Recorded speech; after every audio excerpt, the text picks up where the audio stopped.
সম্পর্ক ছিল আমার 4 বছর, তারপর বিয়ে হলো। বিয়ের পর 16 বছর আলহামদুলিল্লাহ চলতেছে। সর্বপ্রথম অফারটা কি করেছে? তার ভাইয়া বলেছে আমি তোমাকে ভালোবাসি। ভালোবাসাটা কি এখনো আছে? আলহামদুলিল্লাহ আছে, আগের মতোই আছে। স্বপ্ন কি, এখন তো স্বপ্ন বাচ্চাদের বড় করব, সুখে সংসার থাকবো, এটাই, আর কিছু না। মায়ের বাড়ি থেকে শ্বশুর বাড়িতে আসলেন, অশূন্যতাটা কি মনে হয়? অশূন্যতা মনে হয় যে বাবা মার কাছে গেলে আরো আনন্দ লাগে বেশি।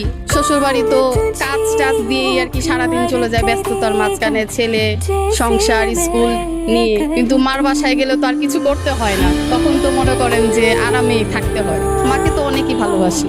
আমার প্রিয় মানুষ আমার হাজবেন্ড, কারণ সে আমাকে অনেক ভালোবাসে। তাকে ছাড়া আমার থাকা অসম্ভব ব্যাপার।